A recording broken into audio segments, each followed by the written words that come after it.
Bonjour à tous, merci d'être parmi nous ce soir au Presse Club. Bienvenue également aux invités de Scission, qui est le partenaire de ce débat. Donc, le sujet qui nous réunit ce soir est: la communication est-elle l'avenir du journalisme ? Un sujet on ne peut plus important pour nos deux professions et un thème pour lequel j'ai demandé à nos intervenants de bien vouloir nous éclairer en fonction de leur expérience. Donc on reçoit ce soir Cindy Bétan, Jean-Marc Sylvestre, journaliste à BFM Business et Atlantico, Romain Desarbes qui est rédacteur en chef adjoint à iTélé et présentateur du 9-12 cette année, et Yves Lers, qui est journaliste à Néoplanète et qui est notre exception culturelle puisqu'il a été pendant 6 ans directeur de la communication de l'ADEME. Donc c'est lui qui va pouvoir essentiellement nous donner cette double casquette.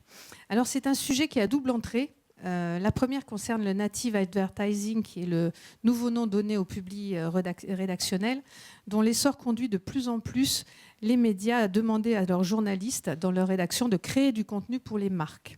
La baisse des revenus publicitaires les a forcés à trouver de nouvelles sources de financement qui proposent désormais des offres commerciales qui incluent des contenus produits par la rédaction.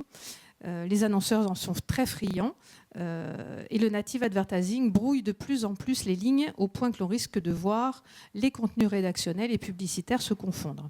D'autre part, l'autre point, on a remarqué qu'il y a de plus en plus de journalistes qui se reconvertissent dans la communication et qui vont travailler dans les agences ou qui intègrent directement les entreprises, ce qui évidemment impacte la profession et le travail des communicants et leur position. Donc Cindy, je propose qu'on commence par toi, puisque toi tu as l'écho justement des entreprises et des communicants par rapport à ces deux situations, et on peut peut-être commencer par le native advertising, si tu veux bien. Oui, merci. Bonjour à tous. Donc, et effectivement, Cision développe un logiciel pour les relations presse et donc a comme clients majoritairement des attachés de presse et des communicants.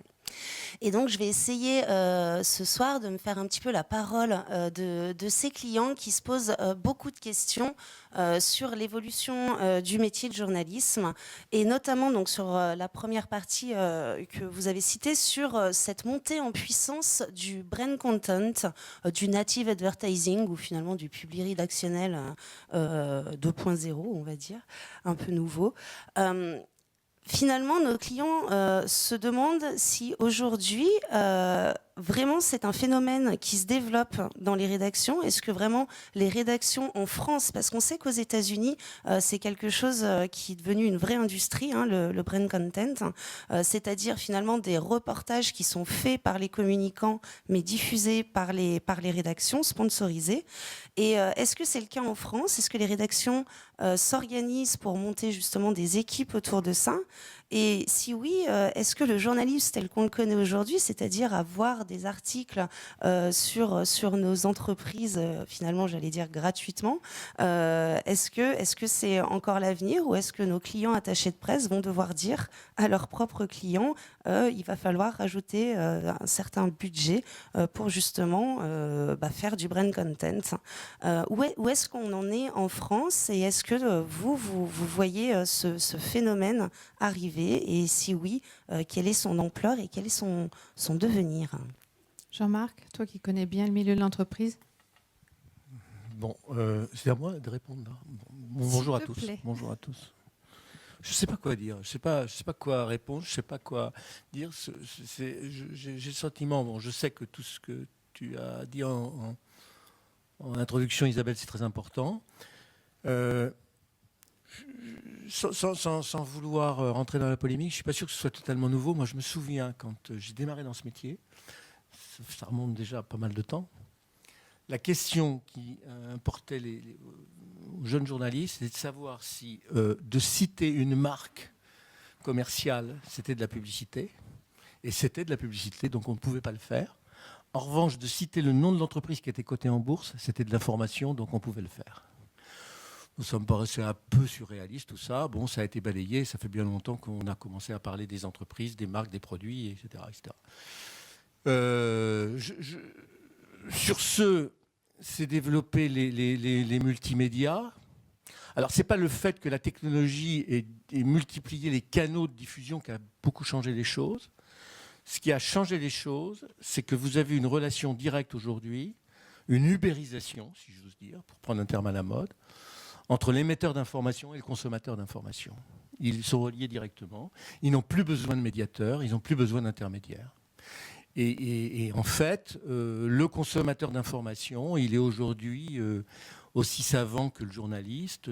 Enfin, il se croit aussi savant que le journaliste parce qu'il a accès à Internet, il peut regarder toutes les banques de données qu'il veut, etc. Et il a accès directement aux entreprises par le biais du net. Donc, il n'y a pas de filtre. Il n'y a pas de hiérarchie, il n'y a pas d'information. Bon, il n'y a pas de. Bon. Donc c'est ça le vrai changement. Le vrai changement, c'est celui-là. Et évidemment, ça court-circuite le métier de journaliste tel que on nous l'a appris et tel que nous l'avons pratiqué, d'une certaine façon, comme Uber a court-circuité les chauffeurs professionnels de taxi qui n'ont plus aucune raison d'exister, sauf à changer complètement leur mode de fonctionnement. Donc, il va falloir que les journalistes, s'ils veulent continuer de faire ce métier, ils changent leur mode de fonctionnement. Alors, comment est-ce qu'ils peuvent changer leur mode de fonctionnement ? Pas en rejetant cette évolution, parce qu'on ne se bat pas contre la montagne, on tourne autour de la montagne et puis éventuellement on prend un chemin de traverse, mais on ne peut pas lutter, on ne peut pas la déplacer. Donc il faut s'orienter différemment. Alors il y a différentes formes d'expression ou de pratique du journalisme. Je pense que restera toujours un journalisme d'investigation. C'est-à-dire qu'il restera toujours une part de l'information que les émetteurs d'information ne tiennent pas pour des raisons d'intérêt court terme ou d'intérêt partisan, émettre facilement. Et le journaliste d'investigation peut lui avoir intérêt, compte tenu du public qu'il a, à connaître. Alors ça peut être un journaliste d'investigation dans le domaine financier, ça peut être un journaliste d'investigation dans le domaine du consumérisme, ça peut être un journaliste d'investigation dans le domaine du politique aussi, commercial. Alors, bon, à côté de ça, il y a, à mon avis, une deuxième grande catégorie de journalistes qui est un journalisme d'expertise. Moi, j'ai beaucoup souffert dans ma carrière. Je ne veux pas donner de leçons ni d'engager des polémiques avec mes confrères, mais j'ai beaucoup souffert de la légèreté avec laquelle, dans notre profession, on a traité des problèmes, notamment des problèmes techniques. Des problèmes encore aujourd'hui sur le climat, des problèmes sur le nucléaire, des problèmes concernant très souvent des entreprises. On a traité avec un peu de légèreté du comportement d'un certain nombre d'entreprises, un certain nombre de patrons d'entreprises, sans bien les connaître, sans analyser le truc. Donc, je crois qu'il va falloir développer une expertise très forte chez les journalistes, c'est-à-dire une formation avec une compétence très forte. Bon. Et je pense que ça va venir, mais il va falloir que le système économique il l'accepte et il accepte de monétiser tout ça, parce que c'est une profession qui est en voie de paupérisation. D'ailleurs, elle se féminise beaucoup, ce qui est le signe de la paupérisation en général. Malheureusement, quand on paye moins les gens, on trouve plus facilement des femmes que des hommes. Et il va falloir donc accepter de renforcer le paiement des journalistes experts. Et c'est vrai que dans les grandes rédactions, il y en a encore dans la presse écrite, mais la presse écrite n'a plus d'argent pour forcément les garder. Il y en a très très peu dans la presse digitale. La presse digitale est faite soit avec des stagiaires, soit avec des jeunes, soit qui font du copier-coller, soit avec des logiciels. Ouais, franchement, vous avez toute une partie de la presse qui aujourd'hui, la presse digitale, qui est faite avec des logiciels. Moi, ça me bouleverse.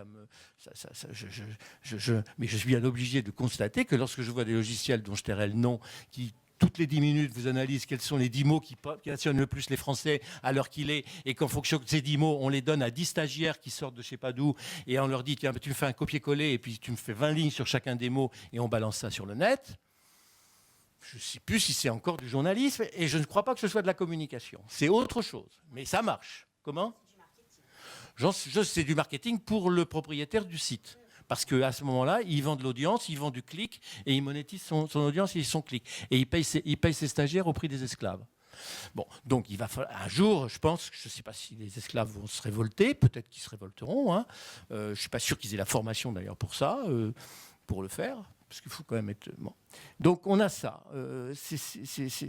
Il faut donc, d'un côté, accepter par des outils législatifs, réglementaires, etc., le journalisme d'investigation. Mais ça nécessite un code de déontologie très très fort de la part de ceux qui y participent. Et quand je dis déontologie, c'est dans le comportement et dans l'honnêteté vis-à-vis de l'information. C'est pas simplement de la proximité avec les entreprises comme on les entend actuellement. Ça, c'est de la connerie. Non, c'est de l'éthique personnelle sur l'information. Et puis de l'autre côté, une expertise. Je crois que les gens n'ont pas suffisamment d'expertise. C'est ça les deux voies possibles. Bon, pour le reste, sur le fonctionnement, je peux vous raconter des choses. Parce que moi qui suis un peu, maintenant, qui suis sorti de TF1, un peu détaché de tout ça, et je peux avoir des attitudes et des comportements un peu plus tranchés. Il se trouve qu'à 2 reprises au cours des 3 dernières années, j'ai eu un comportement un peu plus tranché, et il se trouve qu'on a dégagé des produits, on a trouvé des produits contre les directions de communication des entreprises. Et ce sont des produits dont les directions de communication nous disent aujourd'hui, oui, après tout, on a bien fait de vous laisser. Tu as eu raison, parce que finalement, on s'est trompé. On s'est trompé en s'opposant à ton truc, mais parce que c'est Baumann. Et là, je suis en train de sortir prochainement une émission, mais on peut le dire parce que la conférence de presse a eu lieu, une émission, un talk show sur BFM Business, qu'on va essayer sur BFM Business et on va le faire ailleurs, avec un chef d'entreprise. Qui est Franck Ribou, qui a quelque part abandonne son métier de chef d'entreprise, mais il était déjà un peu, il a pris du recul, et va devenir co-animateur d'une émission de télévision avec moi. Et on va essayer, tous les deux, sans journaliste politique, sans autre source, de décrypter l'actualité. Lui, avec son prisme de chef d'entreprise, avec son expérience, avec ce qu'il sait, mais aussi avec son talent, parce que on ne s'est pas réunis par hasard, c'est qu'on se connaît depuis tellement longtemps. Et puis, on va essayer de faire ça. On va voir. Inutile de vous dire qu'on a mis 1 an et demi à se battre pour pouvoir le faire. Non seulement face à se battre avec les médias, mais encore que ce n'est pas grave, parce qu'on trouve des médias qui prennent des risques. Je trouve que BFM prend des risques, le groupe sait prendre un certain nombre de risques, il en a déjà pris avec moi. Mais se battre aussi avec les directions de la communication, parce qu'aujourd'hui, on a énormément de mal, je vous le dis tout de suite, à trouver d'autres patrons qui accepteront de venir sans langue de bois face à un autre patron, et face à moi, à parler du décryptage de l'actualité. Un patron aujourd'hui ne vient à la télévision, à la radio, que si c'est pour parler de ses résultats, si c'est pour dire du bien de ses produits parce qu'il vend une nouvelle voiture, et puis c'est tout. Si jamais il y a un problème, il préfère attendre. Et puis si on lui dit, écoutez, c'est pas pour ça qu'on voudrait vous voir, mais c'est pour que vous nous parliez de l'écosystème, pour que vous nous parliez des conditions dans lesquelles on peut travailler, dans les conditions qui font qu'à un moment donné, l'entreprise Alstom se retrouve dans cette situation-là, où à un moment donné, vous avez des banques en Angleterre qui commencent à réfléchir sur pourquoi ils vont déménager.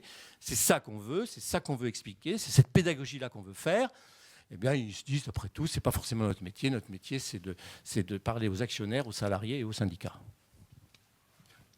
Pardon, j'étais trop long. Yves. J'étais trop long. Merci, bonjour.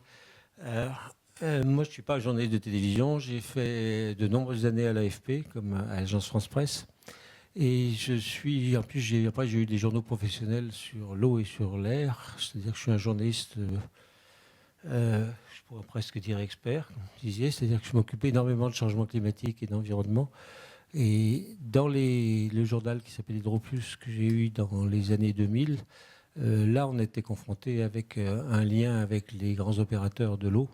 Et on ne vivait que par eux. Donc effectivement, là, c'est compliqué. Par contre, à l'agence France Presse, on est des journalistes libres, entre guillemets, d'écrire ce qu'on veut, à condition que les journaux qui sont nos clients et les supports reprennent ce qu'on écrit. Sinon, c'est pas la peine. Pour revenir Et puis ensuite, après, j'ai passé 6 ans à l'ADEME, qui est l'Agence de l'environnement et de la maîtrise de l'énergie, qui est un établissement public qui s'occupe d'environnement et d'énergie, comme vous vous en doutez. Et là, mon idée était, parce qu'on me l'a demandé, de voir si je pouvais concrétiser un peu ce que j'avais écrit. C'est un peu ambitieux, c'est un peu prétentieux. Donc on a fait des grosses campagnes, de style faisons vite, ça chauffe, des choses comme ça. Mais ça chauffe toujours, mais on fait toujours pas très vite. Donc j'ai quitté il y a quelques années l'ADEME, je suis redevenu journaliste. Finalement, ce n'est pas si difficile que ça de passer de l'un à l'autre, sauf que j'étais un communicant public, entre guillemets. C'est-à-dire que je ne vendais, c'est difficile à dire, que du bien commun ou du bien public. Donc, il y a un journal qui s'appelle Le Bien Public, qui est maintenant un petit peu différent. Mais malgré tout, on est sous influence, forcément, à un moment donné. Maintenant, j'écris des livres sur le changement climatique. On en a fait un l'année dernière avec un confrère sur la vigne, le vin et le changement climatique, qui n'est pas un sujet léger, contrairement à ce qu'on imagine. C'est 20 milliards d'euros en France. Et cette année, je viens de terminer un ouvrage qui sortira au printemps sur l'alimentation, le climat, la sécurité alimentaire et la nutrition, parce qu'on peut manger climatiquement responsable, mais il faut aussi qu'on mange correctement. Et ça, c'est un domaine dans lequel on n'imagine pas tout ce qui va se passer, mais on est au tout début d'une prise de conscience. Pour revenir au thème de ce soir, je me demande si on ne pourrait pas inverser et dire que la communication est-elle au contraire la fin du journalisme, parce que finalement, après ce que vous avez décrit tout à l'heure, il y a une évolution double. Il y a une évolution qui est un reflet d'une crise aussi bien dans la presse que dans la presse ou dans les médias, y compris bien sûr sur Internet. Ce que vous disiez tout à l'heure sur les esclaves, moi je les ai vus. Je les ai vus travailler, j'en connais encore. C'est des stagiaires, on les prend à la sortie de l'école. Souvent ils sont très bons. Il y en a aussi qui sont bien formés, et heureusement. Puis au bout de quelques mois, on les jette, quoi. Et ils sont restés 6 mois, ils touchent combien 520 euros, quelque chose comme ça. Ils ne payera pas leur loyer à Paris, naturellement, mais ils auront touché quelque chose qui les intéresse. Et je pense effectivement que ceux qui vont résister, c'est ceux qui auront la meilleure formation. L'école de Lille, l'école de journalistes de Lille, par exemple, qui forme des journalistes scientifiques. Le problème, c'est bien de former des journalistes scientifiques, c'est bien de former des journalistes de haut niveau et des experts, comme vous disiez, mais il faut qu'il y ait un débouché. Et pour l'instant, ce débouché, il n'existe pas tellement. Donc la double crise, c'est l'évolution de la communication, d'un côté, l'évolution de la publicité, les recettes sur Internet qui sont loin du tout de ce qui était espéré il y a quelques années, où on disait que Internet allait récupérer au moins 10-15% de l'ensemble des recettes publicitaires. Les recettes publicitaires en France, c'est de l'ordre de 30 milliards par an, une trentaine de milliards. Le chiffre n'est jamais bien connu de façon officielle. Internet n'a pas du tout récupéré autant que ce qu'on imaginait. Maintenant, le volant publicitaire est remonté, mais malgré tout, l'effet brain content, l'effet native advertising aussi, qui est un peu différent du public rédactionnel qui lui existe depuis toujours et qui est identifié, qui doit être identifié, qui est identifié par la loi. Et la crise du journalisme, la crise de la presse, avec des journaux qui ne se portent pas bien, des télévisions et des sites internet, tout un mix, tout un mélange qui fait que les choses sont de plus en plus difficiles. Donc effectivement, le journaliste, on lui dit t'as pas un salaire énorme, tu ferais un peu de public rédactionnel, mais t'inquiète pas, il n'y aura pas ton nom en bas de l'article du public rédactionnel. On ne peut pas tellement leur reprocher. On peut se dire c'est pas notre métier, c'est vrai, mais malgré tout, c'est pas une des pistes, mais c'est quand même bien ce qui se passe, quoi. Maintenant, comment ça se passe et comment ça se passe quand on passe de native advertising par rapport à ce qui se passe aux États-Unis? Je pense que c'est quand même assez différent chez nous. Quand on fait du public rédactionnel, c'est du public rédactionnel qui est identifié comme tel. S'il n'est pas identifié comme tel, il tombe sur le coup de la loi. Je fais partie de ce qui était un des trucs à la sortie de l'ADEME, du jury de déontologie de la publicité, qui a été créé au moment où on se demandait si on allait laisser l'autorégulation de la publicité ou si on allait réglementer la publicité. C'était sous Borloo. Borloo n'a pas voulu réglementer la publicité. C'est vrai que c'est compliqué, il y a des pays qui le font. Et on est allé sur l'autorégulation. Et on le voit maintenant sur les publicités qui dépassent des bornes. Il y en a d'abord de moins en moins. Et les publicitaires sont des gens intelligents, ils savent ce qu'ils font. Et ils savent aussi ne pas prendre les gens toujours pour des imbéciles. Les publicités qu'on a, les plus bêtes, c'est des publicités qui sont vulgaires, j'allais dire. C'est des publicités en dessous de la ceinture. C'est plus du greenwashing, il y a de moins en moins de greenwashing, mais c'est une espèce de sex washing qui est de mauvais goût, qui n'est pas bon, etc. L'image de la femme en particulier. Et puis des produits. C'est souvent des boîtes qui n'ont pas d'agence. Les gens qui ont des agences, en général, ils sont bien formatés, bien formatés et bien formés surtout, et ils savent ce qu'ils font et ils font attention. Maintenant, ce que vous disiez aussi à propos des journalistes, il y a une sorte, par rapport à Internet, il y a une sorte de journaliste qui souffre énormément parce que tout le monde fait des photos. C'est les photojournalistes. Tous les reporters, autrefois, qui arrivaient à vendre des reportages entiers sur un pays, sur un sujet, sur un thème. J'ai une expérience personnelle avec un de mes fils qui a été obligé de faire autre chose après parce que ça ne marchait plus. Et les gens envoient des photos. La photo sur l'instant, on le voit avec ce qui se passe avec l'effet terrorisme aussi. Et ça, c'est une catastrophe parce qu'un photojournaliste, c'est aussi quelqu'un qui a une éthique. Il ne photographe pas un photographe de guerre, par exemple, photographe pas qui n'importe comment. Alors ça, il y a moins de choses sur Internet, sauf des gens qui font des choses avec un téléphone. Mais en fait, il y a un impact mixte, un impact mélangé sur vraiment toutes ces professions-là. Romain, que veulent dire les médias si les annonceurs prennent le contrôle du contenu? Comment ça se passe dans une chaîne comme la tienne, qui appartient à un grand groupe? Alors, est-ce que tu peux reformuler ta question? Est-ce comment vont travailler les journalistes et les médias si ce sont les annonceurs qui contrôlent le contenu à terme? Dans une rédaction, les annonceurs ne peuvent pas prendre le contenu parce qu'il y a une charte d'indépendance. La question ne se pose pas en ces termes sur une chaîne d'information qui est totalement libre, indépendante. Non, mais en écoutant mes confrères voilà, et autres personnes ici, je me demandais juste si... en fait, la question n'était pas est-ce que... Moi, je ne suis pas communicant, donc je ne me pose pas ces questions, mais si j'étais communicant, je me la poserais. Est-ce que vous avez encore besoin des journalistes?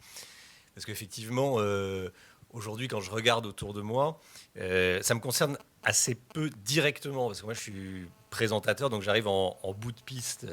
Il y a déjà eu des filtres de rédaction en chef pour moi, voilà, c'est-à-dire que quand il y a mise à l'antenne, il y a déjà eu plusieurs filtres du journaliste, du rédacteur en chef, du présentateur que je suis et rédacteur en chef aussi. Donc voilà.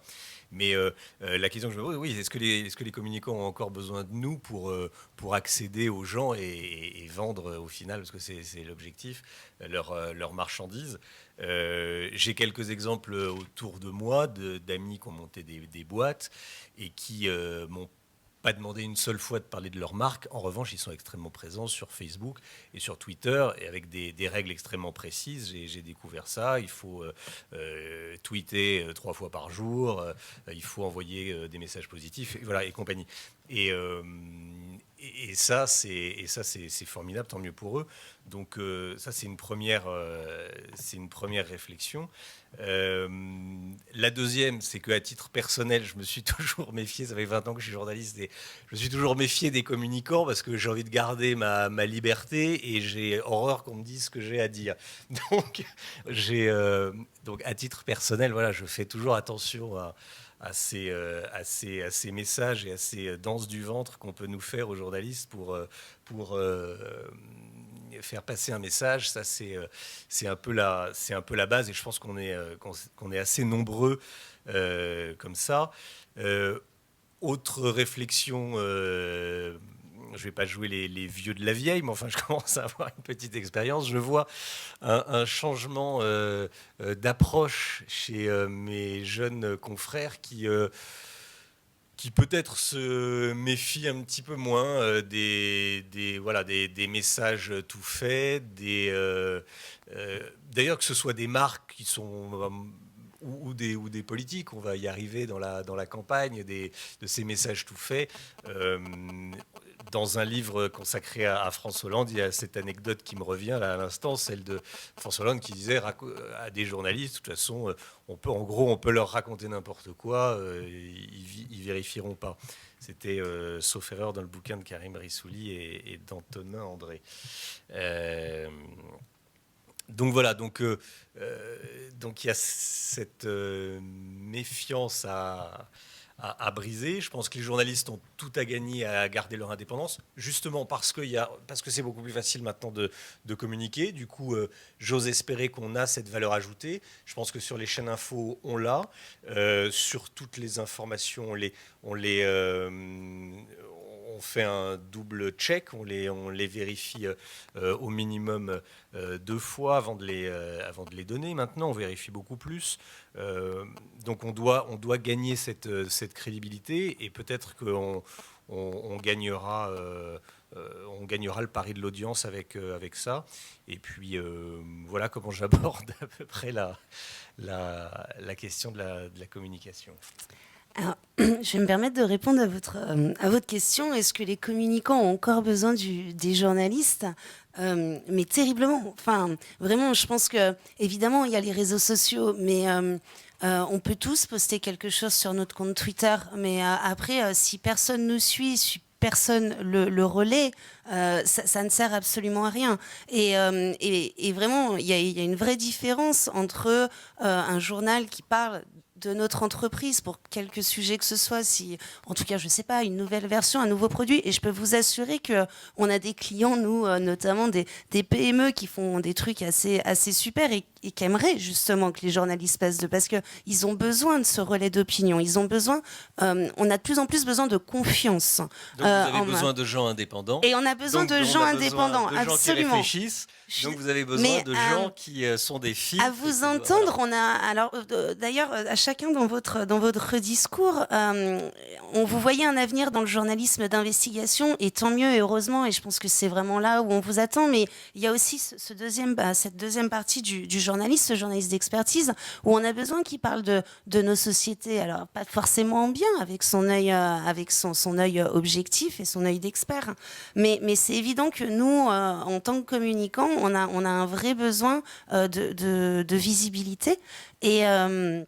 Et c'est clair que même si on veut faire une stratégie sur les réseaux sociaux, si on est retweeté par un journal, le tweet va avoir beaucoup plus d'influence et va prendre le relais. Donc les réseaux sociaux, ça se fait pas comme ça non plus. Il y a une question d'engagement derrière, et pour engager son audience, il nous faut des gens de confiance. Et les journalistes ont quand même toujours ce rôle-là. Que les journalistes doivent également parfois se faire violence pour parler de petites entreprises, d'une personne, d'un candidat, d'un politique qui est moins exposé que les autres. Et ça, effectivement, on doit parfois se faire violence pour éviter la facilité. Ce qui est parfois le cas dans les médias.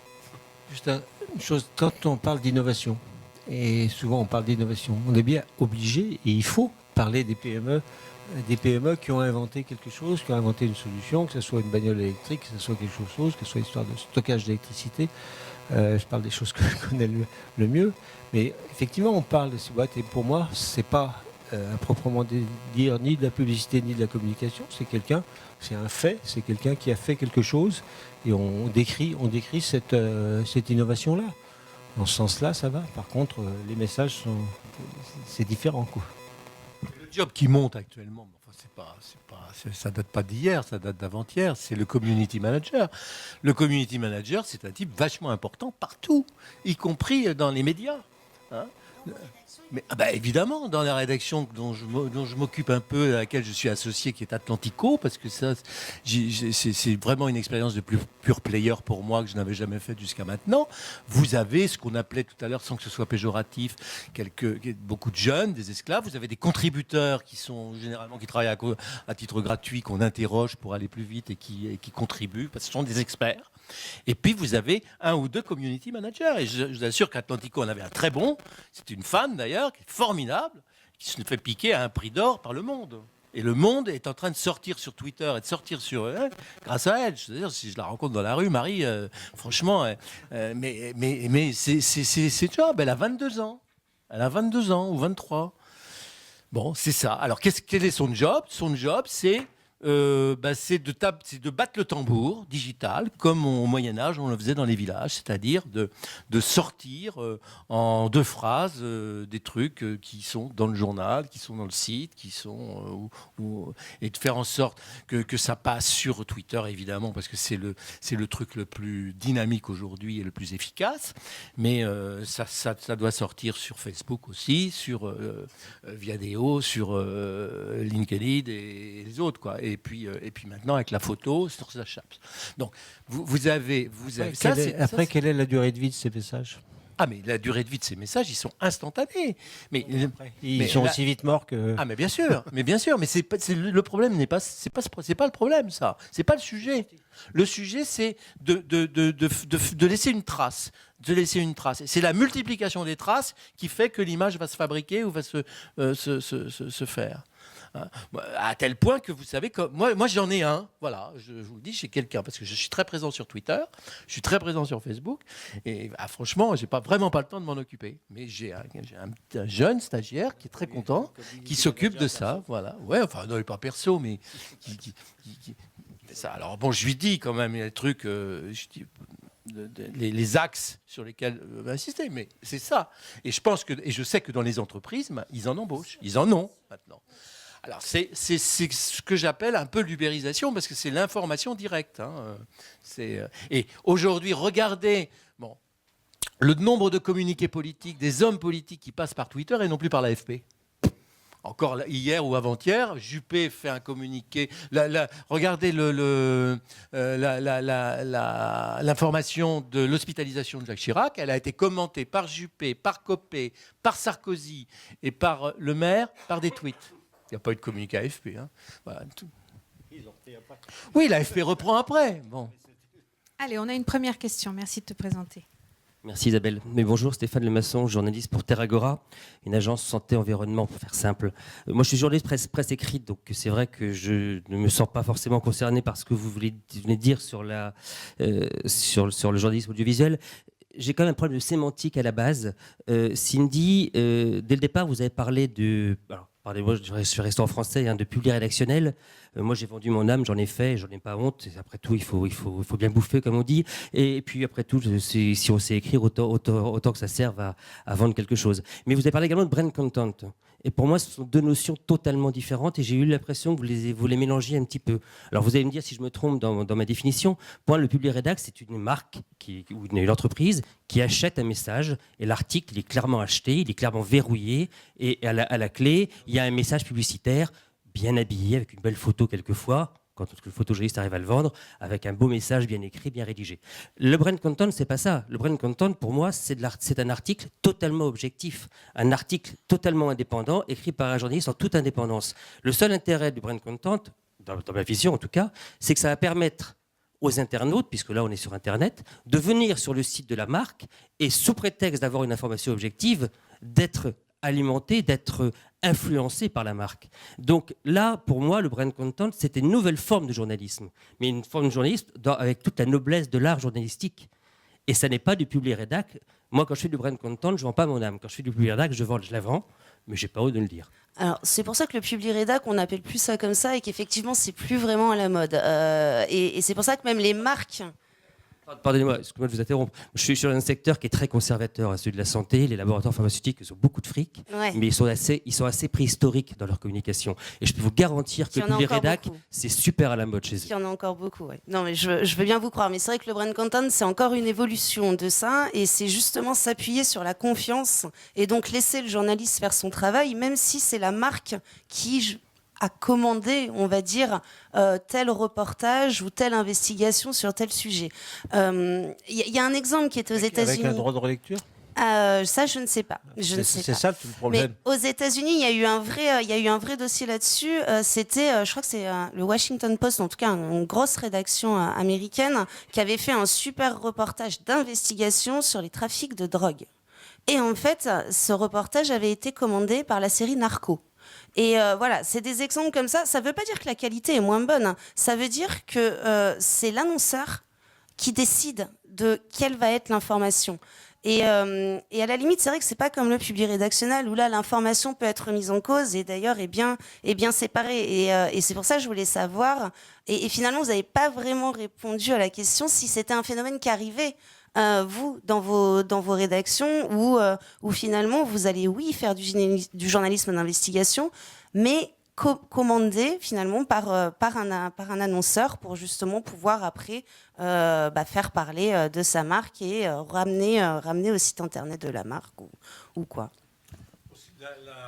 La réponse pour ce qui me concerne est non, mais j'ai beaucoup de chance, moi. J'ai beaucoup de chance d'être dans des médias qui étaient riches et dans des médias qui n'avaient pas à compromettre, entre guillemets, ou à créer ce genre d'activité en dehors de leur rédaction.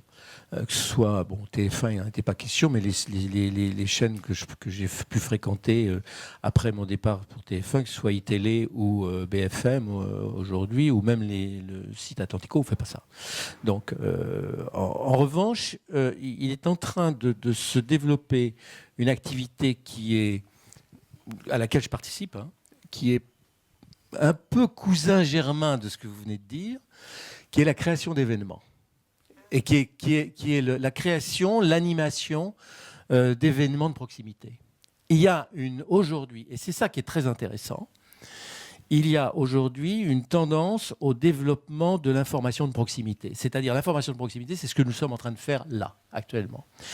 Et alors que ce soit dans le cadre des conventions d'entreprise, que ce soit dans le cadre de syndicats professionnels, que ce soit dans le cadre d'organisations amicales dans toutes les villes. Moi-même, quand ma charge de travail régulière, que je n'ai plus eu d'émissions d'astreinte quotidienne comme celle que j'avais à TF1 ou à iTélé, j'ai été sollicité pour faire ce genre. Dans le métier, on appelle ça des ménages autrefois. On les appelle toujours d'ailleurs des ménages. On continue d'ailleurs. Mais c'est intéressant. Je vous connais. Bon, j'ai fait une quinzaine de bouquins. J'ai jamais vendu autant de... Les bouquins, ça se vend pas. Mais ça se vend. Parfois, quand on fait un ménage, on vend des livres. Il y a 200 personnes dans la salle, s'ils ont été intéressés par ce que vous dites. Bon, moi, je n'ai jamais considéré ce travail comme dévalorisant ou compromettant. J'ai toujours considéré que c'était intéressant comme travail, et j'ai aussi toujours considéré que si on faisait appel à des gens pour faire ce genre, c'est qu'ils le méritaient.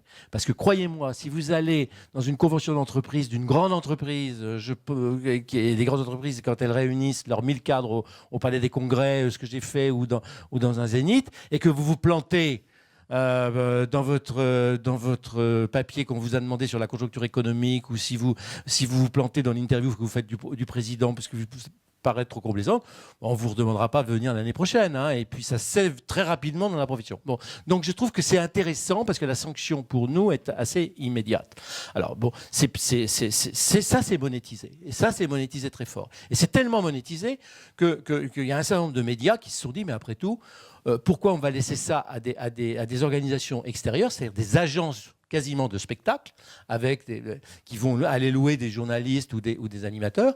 Bon, il y a un certain nombre de médias qui sont en train de s'équiper pour pouvoir le faire. Les échos, c'est une activité très importante dans les échos. Et c'est pas du tout compromettant pour les échos, franchement. Je trouve ça même formidable. J'ai fait des choses pour les échos.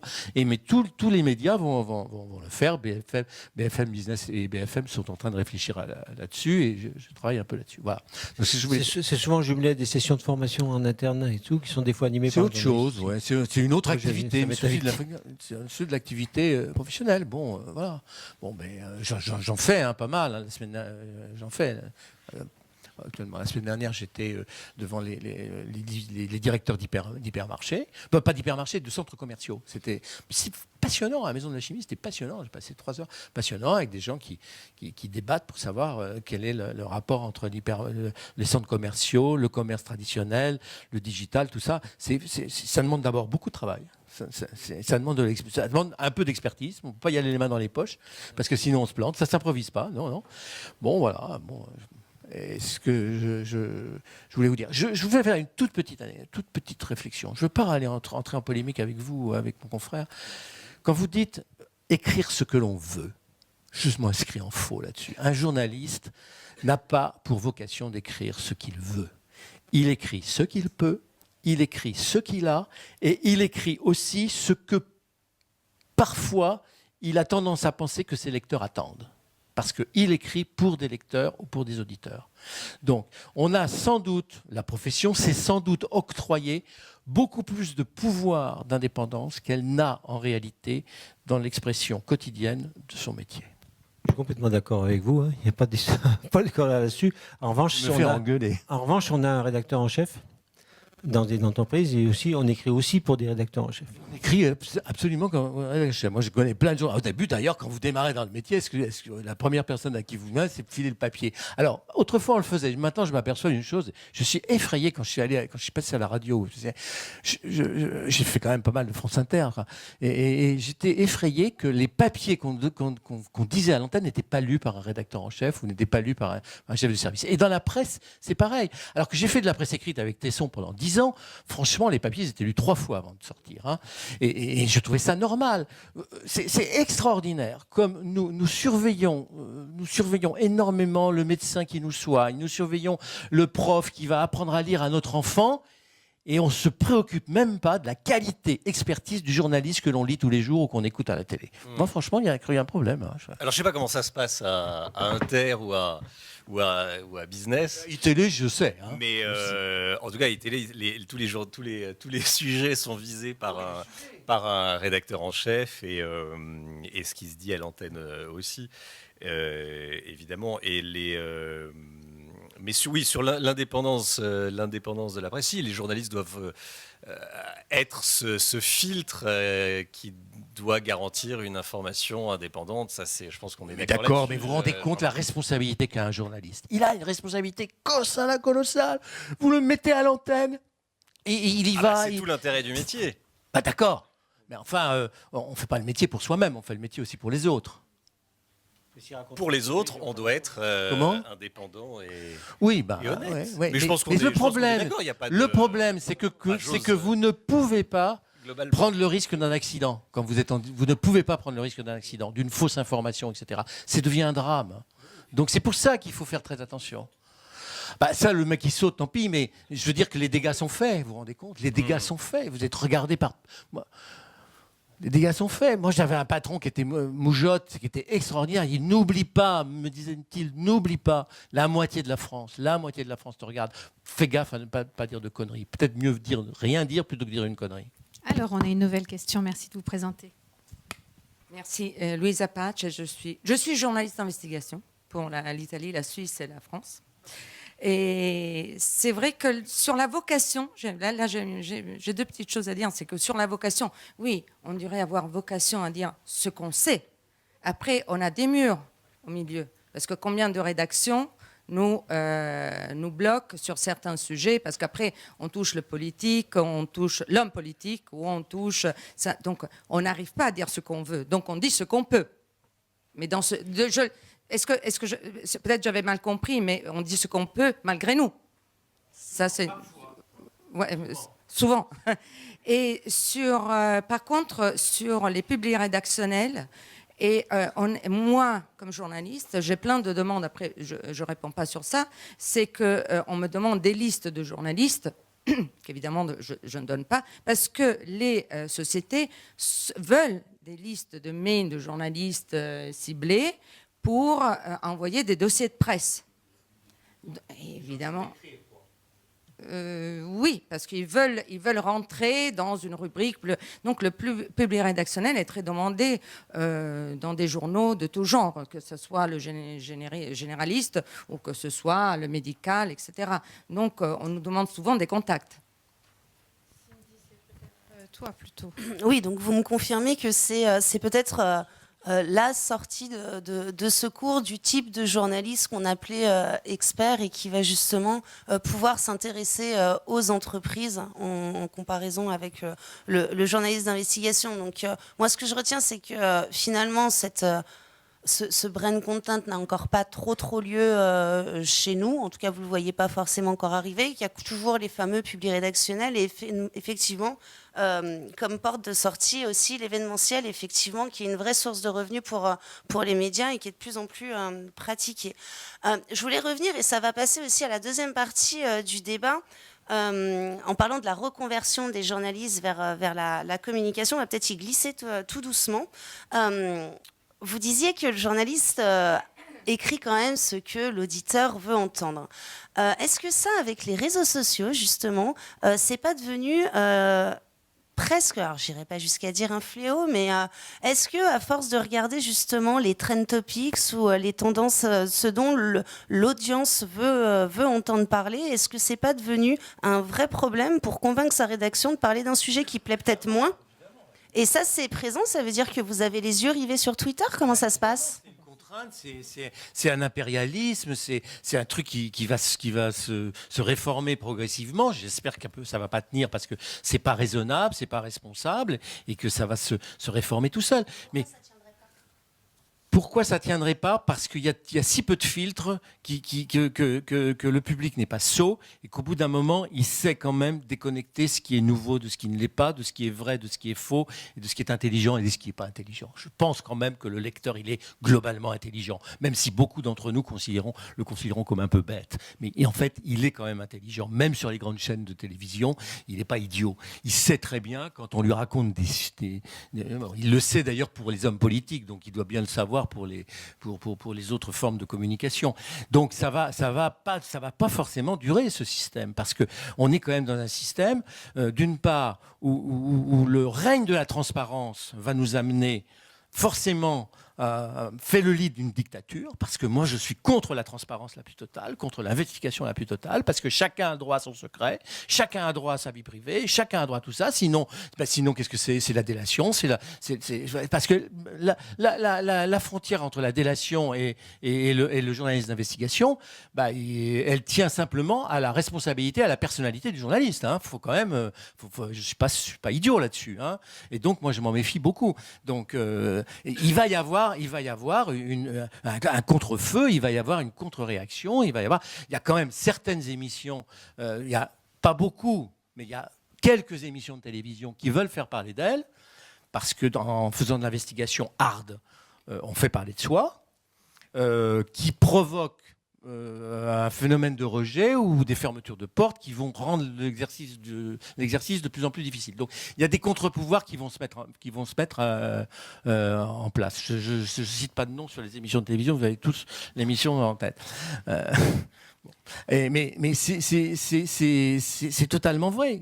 C'est-à-dire la suppression des intermédiaires fait que l'information n'a plus du tout de hiérarchie, n'a plus du tout il n'y a plus de valorisation, il n'y a plus de tout ça. C'est-à-dire que tout est au même niveau sur Twitter et sur Facebook. Il va y avoir un moment où on va quand même se dire quel est l'essentiel de l'accessoire là-dedans quand même. Alors, on a une nouvelle question. Oui, bonsoir, Jean-François Harel. Je voulais parler. Conseiller municipal, consultant pour des jeunes entreprises innovantes et président d'une association humanitaire. Juste un commentaire d'abord, c'est qu'au niveau des moteurs d'intelligence artificielle, ce qui nous attend va être encore plus terrible. Et j'aimerais envisager qu'on puisse un jour avoir une vraie notification quand une information passe, d'où elle vient. Est-ce que c'est un journaliste qui l'a écrit ou est-ce que c'est un moteur? Parce que ce n'est pas la même chose et il y a quand même l'être humain à partager avec l'émotion et la réaction. Maintenant, j'ai deux questions. Une à monsieur Romain Desarbes concernant ce que vous avez dit tout à l'heure sur éventuellement de pouvoir parler à des candidats inconnus. Quel est votre mode de filtrage? Donc ça, c'est la première question. La question pour monsieur Sylvestre, c'est, vous avez parlé de votre prochaine émission avec monsieur Franck Ribou, qui effectivement est quelqu'un que j'ai rencontré il y a 30 ans, qui distribuait les bouteilles d'eau pour le 10e Paris-Versailles. Donc il s'est impliqué pour comprendre, sauf que peut-être vous a-t-il échappé que 92% du chiffre d'affaires de la France est fait par les PME, PMI, artisans, commerçants, et 60% d'entre eux n'ont pas de bac. C'est-à-dire que ceux qui n'ont pas de diplôme découvrent tous les jours les problèmes à résoudre et doivent les résoudre au fur et à mesure qu'ils les découvrent. Et c'est eux qui produisent 55% des emplois et 54% du chiffre d'affaires de la France. Pourquoi est-ce que vous ne faites pas une émission avec des gens comme ça qui vont forcément parler à tout le monde, puisque c'est notre quotidien de tirer la France, puisque c'est même eux qui innovent et c'est les multinationales qui viennent les racheter parce qu'elles n'ont pas le temps d'innover. Non, mais je trouve que vous faites très bien le métier. Vous donnez de l'information, et l'information est claire, elle est très compréhensible.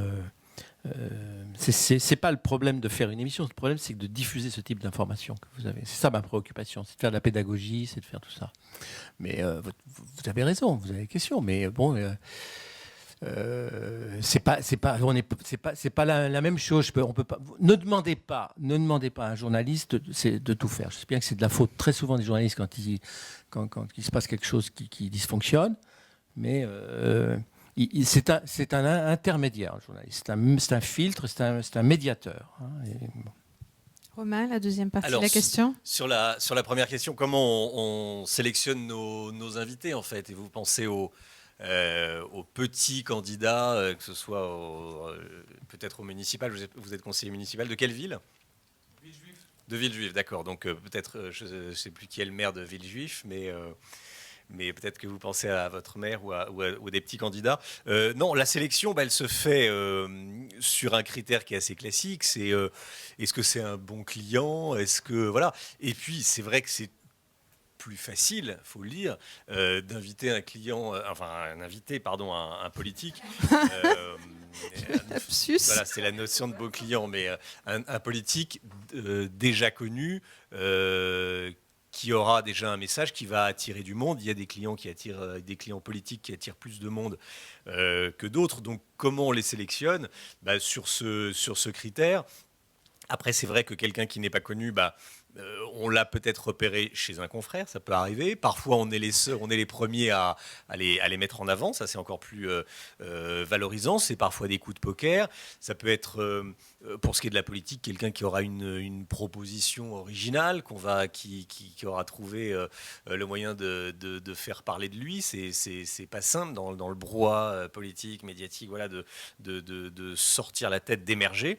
Mais quand on repère des personnages, c'est toujours intéressant. Mais voilà, c'est sur ces deux critères, quoi, la notion qu'il soit bon client, qui vende bien sa soupe, qui vende bien ses idées, et puis qu'il ait des choses à dire. Voilà, c'est comme ça qu'on travaille. Mais c'est vrai que c'est difficile j'en conviens, de sortir des vedettes, quoi, voilà, de sortir des 10, 20, 30 qu'on voit tout le temps, quoi. Alors, on a une nouvelle question. Bonsoir, Thomas Gérard, je suis consultant en stratégie digitale. Bonsoir. Ma question portait sur les médias en général. C'est-à-dire qu'on voit bien que les journalistes ont probablement un avenir dans le brain content, dans la relation de proximité, enfin les journalistes de proximité. Mais par contre, comment vont se financer les médias? C'est-à-dire qu'aujourd'hui, l'information elle est disponible gratuitement sur tous les réseaux sociaux. Et les médias eux-mêmes, hier encore, enfin cette semaine, investissent des nouveaux réseaux sociaux de type Snapchat. Et quand on va dessus, on consomme l'information en 15 secondes et c'est super bien fait. Par contre, c'est gratos. Donc moi, ma question est comment, dans l'avenir, les médias vont réussir à se financer? Déjà, les médias audiovisuels sont gratuits. Je pense à les chaînes de la TNT, à commencer par iTélé, c'est un média. Pardon? Beaucoup de publicité.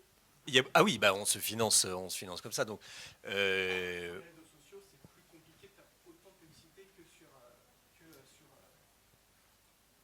les médias classiques de télévision ou radio.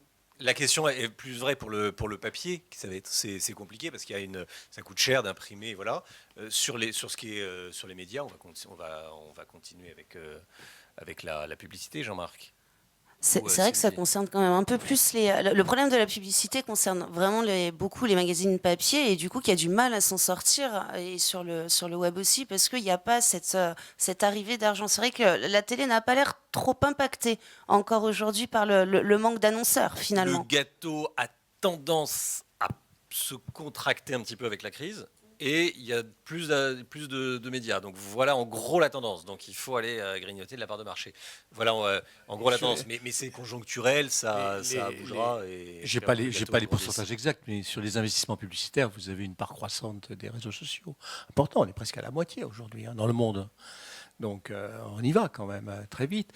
Et l'investissement publicitaire, c'est la géolocalisation du client, c'est la relation client qui devient de plus en plus sophistiquée. C'est Pokémon. Pokémon, je suis fasciné par le modèle économique de Pokémon. Vous vous rendez compte? Pokémon Go.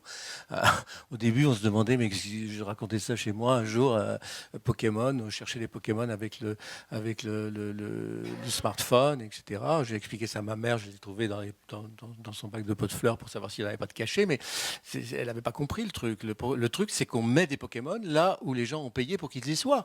Donc, McDo a payé le média Pokémon pour qu'on trouve des Pokémon dans les McDo et qu'on aille les chercher chez McDo.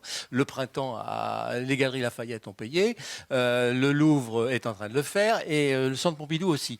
Donc, vous voyez le revenu publicitaire. Donc, ça veut dire qu'au niveau de leurs arbitrages publicitaires pour convaincre le client de venir chez eux, ils ont changé ils font moins de publicité dans la presse écrite, moins de publicité à la télévision et beaucoup plus sur le digital dans des jeux comme le Pokémon. Et puis si demain il y aura autre chose, ce sera un autre jeu sur Facebook ou ailleurs. Donc le modèle économique, le drame que je trouve que c'est pas un drame, hein, mais c'est une erreur stratégique au départ, c'est qu'on a toujours considéré l'information comme gratuite. Or l'information a un coût et plus elle est sophistiquée, plus elle est fiable, plus elle est expertisée, plus elle est chère. Donc il n'y avait aucune raison de la distribuer gratuitement. Mais ça, on a fait une erreur au départ parce qu'on a eu très peur de se faire cannibaliser. Mais il va falloir remonter la pente et c'est pas facile. C'est pas facile quand vous êtes notamment un site internet pure player de faire en sorte de réapprendre aux gens à payer l'information et à s'abonner. Les Échos, que je redonne encore en exemple, ont réussi. C'est peut-être le seul journal à avoir réussi. Le Figaro semble avoir un peu de difficulté là-dessus.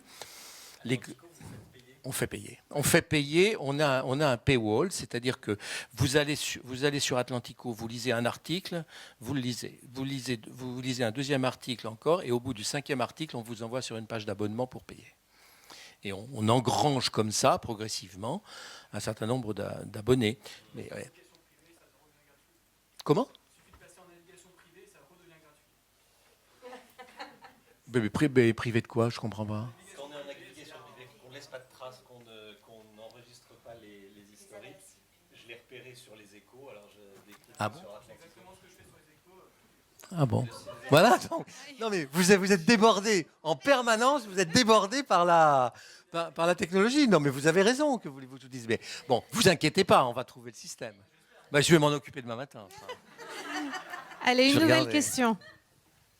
Oui, bonjour. Florence Cavassa du CNES, l'Agence spatiale française. Bonjour. Je ne peux pas m'empêcher de revenir sur votre remarque par rapport à la notion de client, enfin le terme client que vous avez utilisé.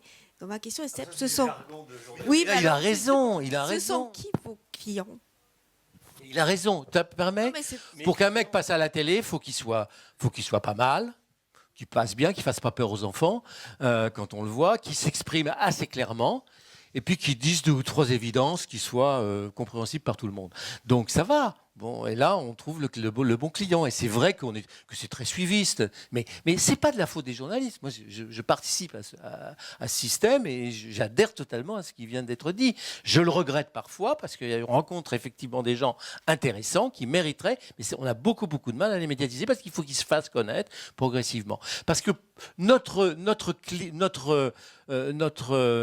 cœur de cible à nous, c'est l'auditeur, c'est le lecteur, c'est celui qui achète l'information, c'est celui qui prend l'information. C'est ça qui nous fait vivre. Pour qui je travaille?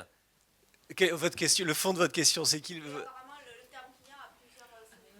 Oui, voilà, non, c'est du jargon journalistique, c'est-à-dire le bon client, c'est le type qui parle bien, voilà, qui fait le job. C'est-à-dire, c'est qui le bon client? Non, bah quand j'arrive le matin tôt, tôt à la rédaction, mon client, je pense à ce qui va intéresser, oui, le téléspectateur. Alors après, on parle des TT sur Twitter, on parle de tout ça. Moi, j'y vais un peu J'y vais plutôt au petit doigt levé. Je me dis voilà, ça peut être le temps qu'il fait, ça peut être une information qui concerne l'argent, les impôts. Voilà. Moi j'y vais avec j'ai une technique qui va vous paraître peut-être un peu artisanale et égoïste, mais je me dis que si ça m'intéresse moi, ça intéressera déjà pas mal de gens parce que je dois penser, je dois pas être si original que ça, je dois penser pas mal comme beaucoup de gens. Donc déjà. Moi aussi, je fais comme ça. Mais j'ai bien conscience que j'habite pas le 93. J'ai bien conscience que, voilà, donc il faut quand même quelquefois que je corrige, quoi. Tu vois ? Oui, mais j'essaye de me mettre dans la peau de cette espèce du personnage. Alors, j'aime pas moyen parce que c'est un peu péjoratif, mais du pratique. De pratique. Ça, c'est vraiment. Alors, ça, on peut effectivement en débattre pendant très longtemps, mais.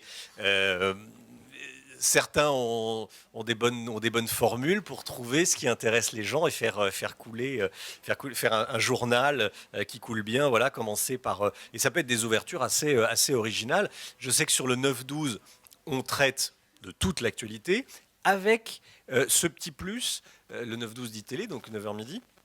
Avec, depuis cette année, ce petit plus des sujets qu'on appelle les sujets impliquants de proximité concernant. J'ai fait 9 ans à RMC. J'ai bien appris et j'ai pratiqué, je ne me suis absolument pas forcé pour refaire ça, cette information de proximité concernante qui va chercher le téléspectateur. Quand en 2004, j'ai repris les journaux du matin, on a mis en place ça. C'était chez Jean-Jacques Bourdin, évidemment, qui a le succès qu'on connaît. Et voilà, et j'essaie de le poursuivre parce que je pense que c'est une bonne méthode, c'est faire simplement son métier, c'est apporter de l'information qui concerne, mais c'est pas un gros mot. Ça peut l'être dans certaines rédactions, ça l'est absolument pas pour moi, et ça l'est pas chez nous. Voilà qui sont mes clients, c'est des gens à qui j'essaie de rendre des services, non pas qu'ils soient plus intelligents après qu'avant, mais en tout cas qu'ils sachent quelque chose. Voilà, j'aime bien ces invités. On a quand même le lendemain le radar de l'audience, c'est-à-dire que minute par minute, on sait parfaitement bien ce qui a marché, de ce qui n'a pas marché, que les gens sont partis à un moment donné, ils ont zappé à un autre moment. Alors ça, c'était vrai. Et donc ça permet, ça corrige. Sur les très gros navires. Ah non, c'est vrai. C'est vrai, excuse-moi, c'est vrai sur les chaînes d'infos. Oui. Alors après, on a parfois des choses étonnantes sur les chaînes infos. On a l'impression d'avoir fait une super émission et puis ça a moins bien marché. Et puis on sort de l'antenne et on est déçu parce que ça n'a pas fonctionné. Et voilà, ça c'est les mystères. C'est beaucoup plus facile à faire, Arte, qu'une chaîne d'info ou France 2 ou. Voilà. Mais qui sont mes clients? Bon, j'ai pas de clients, j'ai rien à vendre, mais c'est vrai, voilà, ça c'est vraiment très important. C'est quand j'arrive à la rédaction ou même en voiture, parce que voilà, je me dis, parce que j'écoute les confrères, j'écoute un journal sur Europe 1, chez d'autres, sur Info, sur RMC encore, voilà, et je me dis bon. Ça va m'intéresser, ça j'aimerais le faire monter un peu dans la matinée parce que ça m'intéresse, parce que c'est augmentation du prix des péages. Moi je prends pas le péage pour aller travailler, mais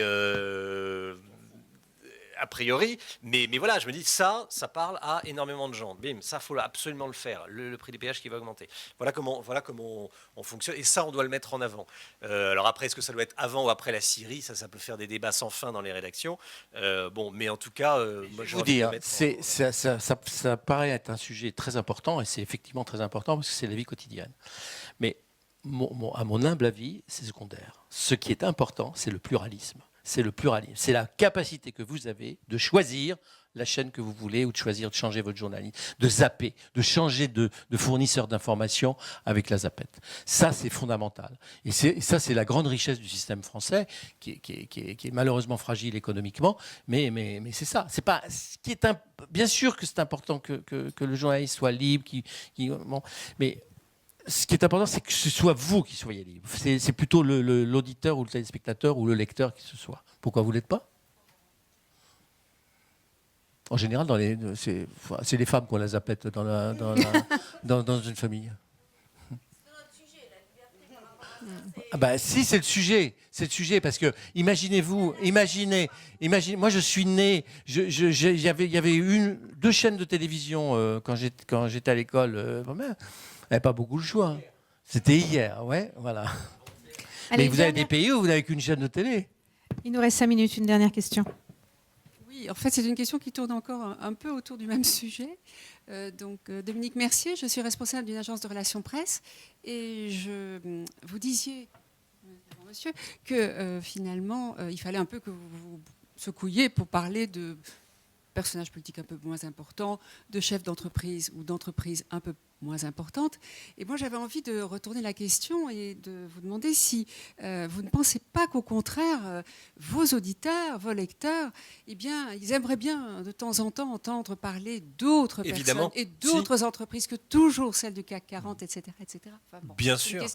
Bien sûr, mais on leur donne effectivement. D'ailleurs, dans ma tête, quand je parlais de bons clients, je pensais essentiellement à des invités en direct, en fait. Voilà, pour sur un plateau politique, pour faire venir un invité politique dans un rendez-vous politique, il faut quelqu'un de costaud. Voilà, donc là, il y avait cette notion de bon client. Sur la nouveauté, ça pourra être une interview, là c'est un détail technique, mais qui peut vous intéresser, une interview enregistrée, ou s'il est un peu mauvais, on refait, on enregistre, voilà. Et puis si c'est un chef d'entreprise, on ira montrer ce qu'il fait, voilà. Et du coup, et là, ça arrive assez souvent qu'on parle de petites PME, c'est redondant, de PME, d'entreprises innovantes, qui sont évidemment pas des entreprises du CAC 40. Et là, on n'a plus cette notion de bon client. Et au contraire, on est à la recherche toujours d'informations, de têtes nouvelles, d'entreprises nouvelles. Donc ça évidemment, on y va. Mais dans ma tête, je pensais à direct, voilà, qui n'est pas un naufrage en direct, avec une interview de 10 minutes, où on me dit dans l'oreillette peut-être 10 minutes, et que j'ai un très mauvais client en face de moi, et je me dis, ça va être long. Voilà. Bon, allez, parce qu'il a négocié, une dernière question.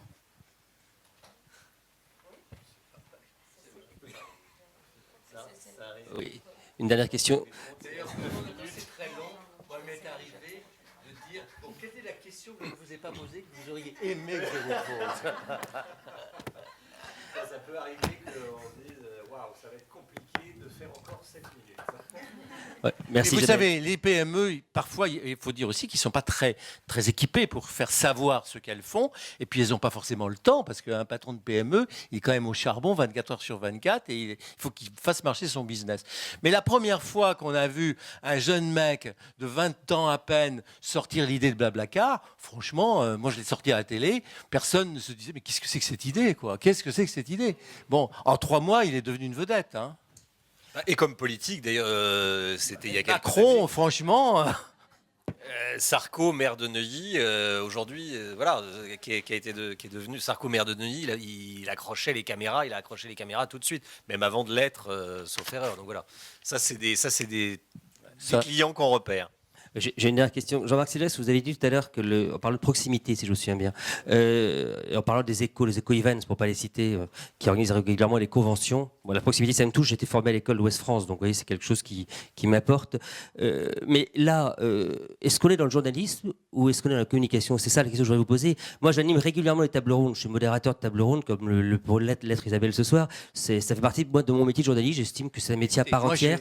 Et donc, ma question, c'est est-ce que quand vous animez une table ronde, quand vous la modérez, je ne parle pas du mec qui passe le micro, hein, ça n'a aucun intérêt, c'est celui qui relance, qui fait un vrai travail journaliste, qui bosse en amont, qui est capable de relancer correctement une question, de titiller ses interlocuteurs. Ça, c'est un journaliste ou c'est un communicant pour vous? Et la question derrière, c'est quand une entreprise, parce que bien sûr, pour bosser comme ça, il faut bien être payé par quelqu'un, et c'est une boîte qui me paye pour le faire.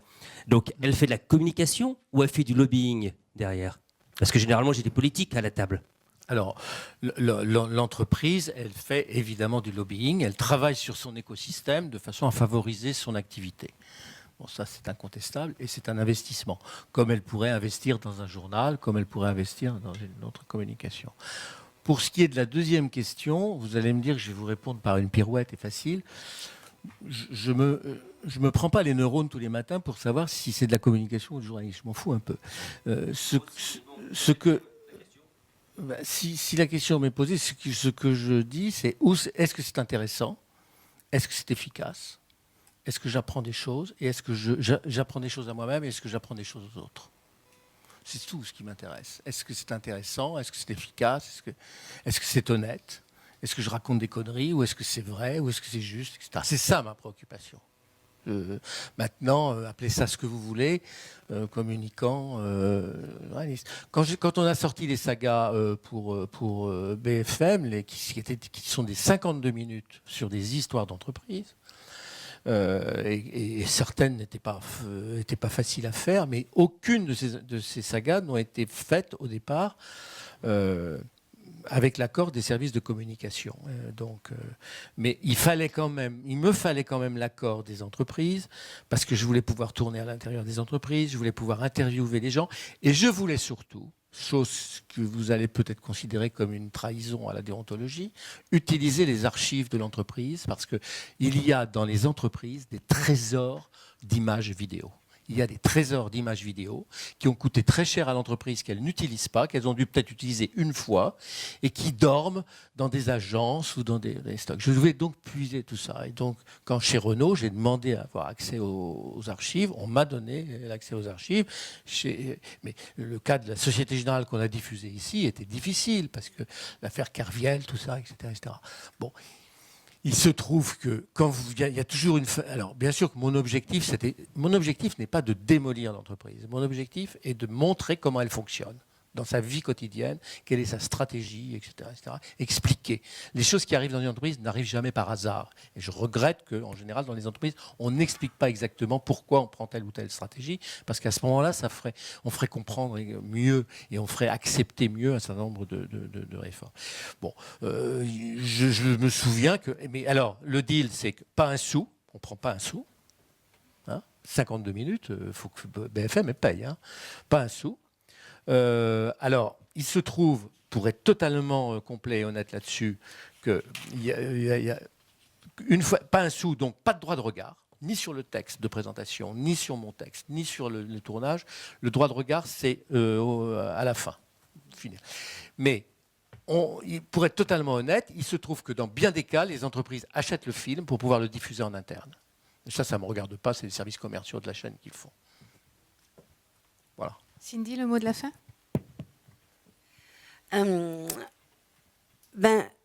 Je pense qu'effectivement, il y a une vraie différence entre la télé et la presse papier, ce que vous vivez à la télé et malheureusement ce qui peut se passer dans la presse papier, où justement la venue des fonds est beaucoup plus compliquée, notamment avec la baisse de la publicité.